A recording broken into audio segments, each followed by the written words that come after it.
جناب اسپیکر جی باقی تشریف رکھیں. شور شرابے کے بغیر میں یہ سمجھتا ہوں کہ مسئلہ اقلیتوں کے حقوق کا نہیں ہے. اقلیتوں کے حقوق کے لیے میرے خیال میں ہم سب کی سوچ ایک جیسی ہے، اس میں کوئی پرابلم نہیں ہے. بات ہے قانون کی. آپ کو شاید یاد ہو جب نسیم حسن شاہ صاحب سپریم کورٹ آف پاکستان کے چیف جسٹس تھے تو اس وقت ایک سوال پیدا ہوا اور کورٹ میں لوگ گئے کہ بھئی قرآن و سنت کی سپرمیسی ہونی چاہیے کانسٹیٹیوشن میں. انہوں نے فیصلہ دیا کہ نہیں، تمام آئین جو ہے ایک برابر ہے. اگر کوئی وجہ کیا لکھی ہوگی، لیکن آج جو آپ اوور رائڈنگ کی بات کر رہے ہیں ایک قانون کی، اگر ایک قانون وہ بالادست ہو جاتا ہے تو پھر اس کے بعد دوسرے قوانین پس منظر میں چلے جاتے ہیں، ان کی اہمیت ختم ہو جاتی ہے.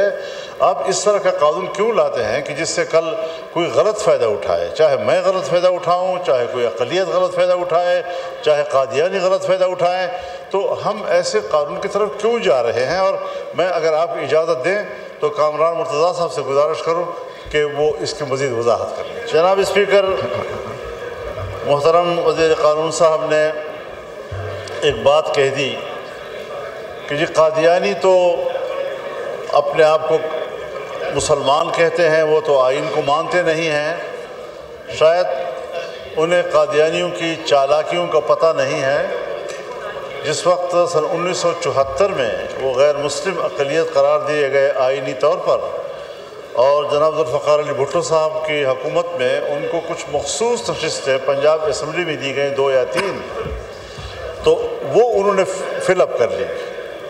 جب انہوں نے فل اپ کی تو ان کی جو جماعت ہے، جو اپنے آپ کو جماعت احمدیہ کہتے ہیں، انہوں نے کہا کہ یہ ان کا انفرادی عمل ہے، ہم اس فیصلے کو تسلیم نہیں کرتے. جی تو یہ اس سے فائدہ بھی اٹھاتے ہیں، پھر بعد میں کہتے ہیں یہ ان کا انفرادی عمل ہے.